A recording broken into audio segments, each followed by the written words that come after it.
Mercredi 12 mars 2025, auditeurs internautes de la radio-télévision Fabrice, bonjour, bonsoir à vous. Vous êtes à l'heure de votre première sortie du bulletin d'information pour cette journée.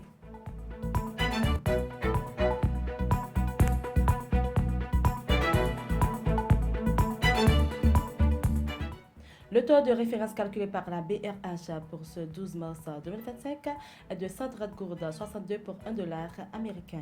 Lors d'une conférence de presse hier, mardi 11 mars 2025, à l'hôtel El Rancho, l'automobile a lancé la deuxième édition du challenge Plaisir Rara. 300 000 gourdes, 200 000 gourdes et 100 000 gourdes sont les prix des gagnants de ce challenge. Tambourara, c'est Batman Kepeya, un nom préservé qu'il tino. C'est le thème retenu pour ce challenge 2025. Des résidents de Carrefourfeuille et jusqu'à l'avenue Christophe au centre-ville de Port-au-Prince ont dû déguerpir en catastrophe dans l'après-midi du mardi 11 mars 2025 pour cause d'une avance significative des gangs qui jusque-là n'occupaient que les auteurs de Carrefourfeuille. Ils ont agressé à deux niveaux, soit jusqu'à la localité de Campèche, dans les hauteurs et au niveau de l'hôtel Olofsson au contrebas. Lance Jean-Marc, qui dit avoir quitté sa maison en catastrophe. La coordination de presse et des relations publiques,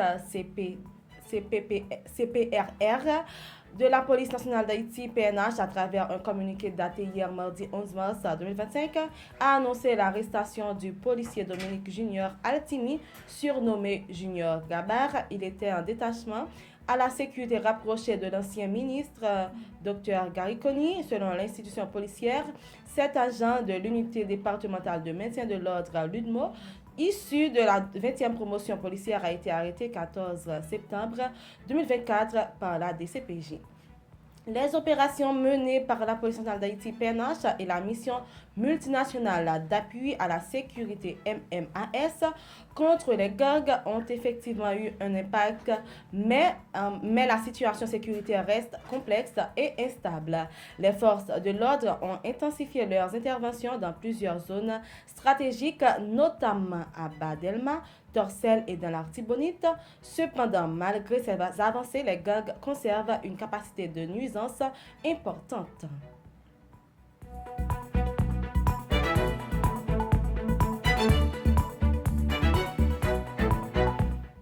À peine installé à la tête du Conseil présidentiel de transition CPT, Fritz Alphonse Jean opprime déjà sa marque. Selon les informations, il n'y aura pas de Conseil des ministres cette semaine. Lors d'une rencontre avec ses collègues, le nouveau président du CPT a exprimé sa volonté de donner une autre image au Conseil afin d'aborder plus efficacement les dossiers urgents. La sécurité demeure la priorité absolue, a confié une source proche du dossier. Une opération policière menée dans la nuit du 10 au 11 mars 2025 s'est soldée par l'arrestation de plus d'une dizaine d'individus suspectés. Ils ont été appréhendés dans la commune de Mirbalet, Trianon. Ce coup de filet a été réalisé par des agents de la PNH accompagnés des brigadiers. L'information a été confirmée par le délégué départemental du centre. Sur le plan international,